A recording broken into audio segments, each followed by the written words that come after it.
మన ప్రభు నేర్చుకిస్తున్నామన్న మీ అందరి నష్టభావం ఉందండి. ఈరోజు దేవుని వాగ్దానము 2వ తెస్సలోనికీయులకు రాసిన పత్రిక 3వ అధ్యాయము 3వ వచనము.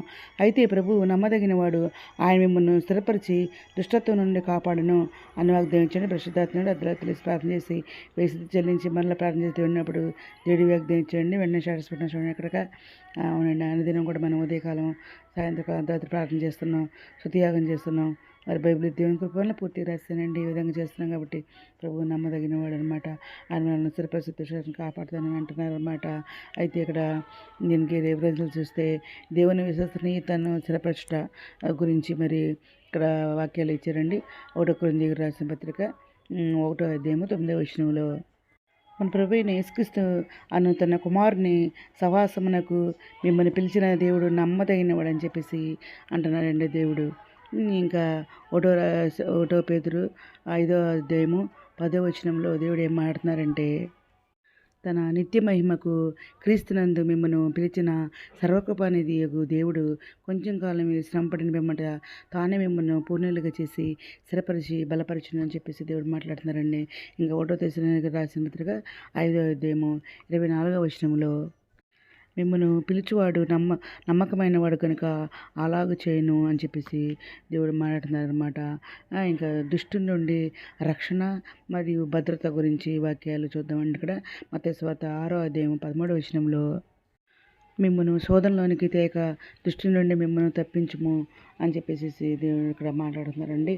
ఇంకా యోహాను రాసిన సువార్త 10వ అధ్యాయము 28, 29 వచనాల్లో నేను వాటికి నిత్యజీవం ఇచ్చుచున్నాను కనుక అవి ఎన్నటికీ నశింపవు.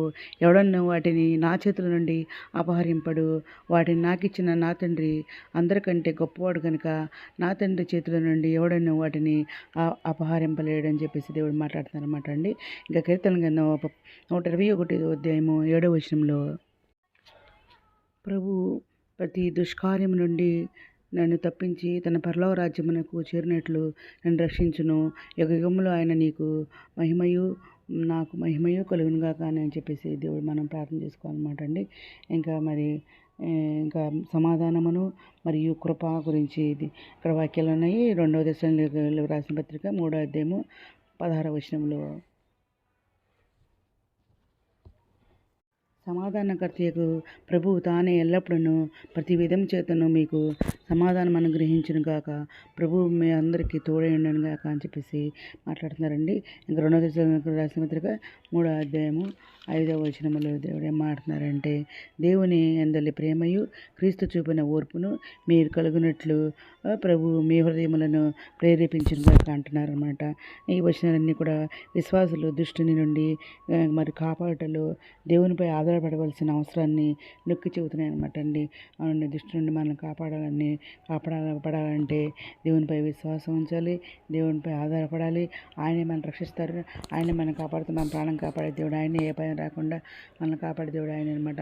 మన మగలంటే ఆయన కాపాడటకు ఆయన మన గురించి దత్తులుగా ఆజ్ఞాపించే దేవుడు మన దేవుడు మనకు తోడైండను కాక. ఈ దినం ఈ దినం అందరి జీవితాలు నెరవేరాలని కోరుకుంటూ ప్రభు ప్రతి దుష్కారాన్ని మనల్ని విడిపించి మనల్ని స్థిరపరుస్తానని ఈ దినం ఈ వాగ్దానం అందరి జీవితాలు నెరవేరాలని కోరుకుంటూ ఈరోజు మనం ప్రార్థన చేసుకుందాం. మౌనద సశక్తి బంధుర ఘనమైన నామని కలిసి తీసుకున్న తండ్రి మీద ప్రపంచం ప్రతిపెట్టిన పేరు జ్ఞానం చేసుకోండి. ప్రతిపెట్టి అవసరం ఎక్కడ తెచ్చండి, కోరిక తెచ్చండి. వీటిలో మంచి విద్య శైలి నిరుద్యోగ ఉద్యోగాలు తెచ్చండి. ఆదివస్తున్న వరకు ఆర్థిక సాయం తెచ్చండి. అందరూ స్వస్థపరచండి. వేలందుకున్న ఓదార్చండి. కుంగిన వారు లేవతండి. రక్షణ తెచ్చండి. కుంగిన వారు లేవతండి. ఎవరిని బలపరిచిన కాలం వైపు కాడి ఉంటే ఎక్కువ చూపండి. మీరు త్వరాన్ని మీరు వచ్చారు. మీ అందరూ పెట్టిన కూర్చోపండి. ఎత్తపెట్టుకుంటూ బాగా దయచేయండి. మా ప్రభు పేరు చూడండి. క్రీస్తు పరిశుభ్రమైన నామమున అడిగి పెట్టుకుని ప్రార్థిస్తున్నామండి. మీ అందరి ప్రార్థనలో మా కుటుంబం చూడ ప్రయత్నం చేసుకున్నాండి. ప్రభు సేవలో మీ సహోదరి. God bless you.